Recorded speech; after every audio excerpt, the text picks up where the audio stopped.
c'est agréable de voir du gazon et des espaces végétalisés quand on roule dans sa voiture. D'en voir lors de balades à pied, autour de bâtiments ou dans certaines parties de parcs et de jardins. Tous travaillés dans l'idée d'offrir un aspect plus sauvage à la flore. En ce qui concerne la réglementation sur les produits phytosanitaires, c'est clair. Si vous installez une pelouse dans un espace public, comme un parc ou une bordure de voirie, interdiction d'utiliser des produits phytosanitaires de synthèse. Aujourd'hui, ils ne peuvent être utilisés que dans un espace privé. Allez au-delà du respect de ces obligations légales. Adoptez une démarche globale pour supprimer au maximum ces produits. Il est possible de minimiser l'entretien de ces pelouses tout en les conservant de belle manière. Faites les bons choix dès le départ. Vous pourrez vous en passer plus facilement. Pour végétaliser ces surfaces importantes qui n'ont pas vocation à être accessibles au public, le semis d'espèces à gazon est une étape indispensable. Il est probable que ces espèces de gazon vont cohabiter avec d'autres types de végétaux. C'est pour cela qu'il est utile de s'interroger très tôt sur leur implantation et leur entretien.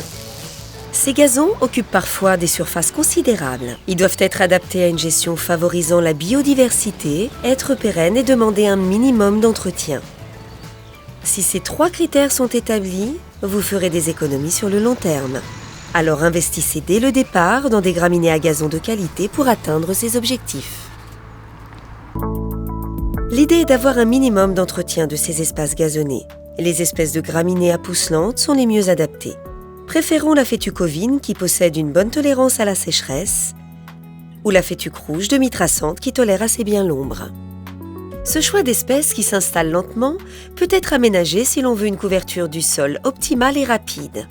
Nous conseillons alors de les semer en mélange avec du raisin anglais ou de la fétuque élevée sur des terrains plus secs. Quels que soient vos choix, les variétés les plus récentes sont là pour remplir au mieux vos objectifs. Elles sont naturellement plus résistantes à la sécheresse ou aux maladies.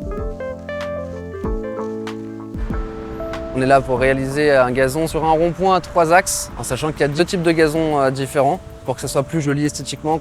Un premier sur un gazon typique gazon vert et un autre gazon fleuri. Vu qu'on est sur 2 types de gazon, on a dû placer un cordeau afin de pouvoir faire la délimitation entre le gazon fleuri et le gazon classique. Forcément, il y a toujours des finitions à la main qui sont nécessaires, donc là on utilise une griffe qui permet de pouvoir travailler le terrain et pouvoir le remettre de niveau. On va commencer à passer un premier coup de rouleau afin de pouvoir tasser le terrain pour voir les différents niveaux qu'il peut y avoir ou les défauts. On peut remettre un petit coup de griffe afin de pouvoir mettre la graine qui puisse s'enfouir. On a dû prendre le manche du râteau pour pouvoir faire la saignée tout du long du cordeau. Venir semer la graine plus fort et ensuite ressemer en classique une plus petite densité. Pour la zone centrale du rond-point, le mélange de semences choisies doit être semé sans grande densité. Pour une meilleure implantation, mélangez la semence avec du sable. Ainsi, quand vous semez, la répartition de la semence se fait de manière plus homogène. Remettre un coup de griffe encore une fois pour pouvoir enfouir la graine et passer un coup de rouleau définitif. C'est très important pour que la graine soit bien plaquée au sol en fait. Il y a 2 périodes pour faire les gazons, l'automne et le printemps.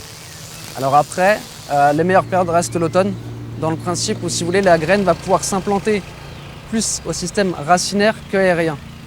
Ce qui va faire qu'il y aura moins d'entretien, ça sera beaucoup moins gourmand en eau.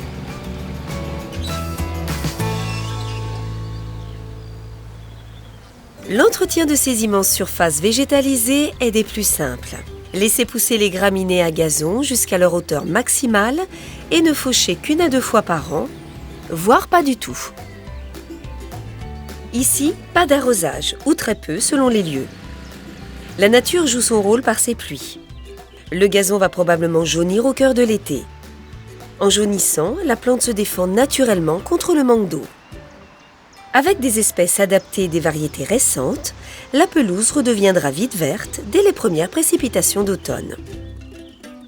Les utilisateurs des parcs, des jardins ou des espaces publics en général vont parfois se plaindre de ces jaunissements qu'ils vont considérer comme être un manque d'entretien. Privilégiez la pédagogie. Communiquez sur votre démarche de gestion globale et différenciée des espaces mis en œuvre. Quand le public comprendra le sens de votre travail, Il plébiscitera vos choix.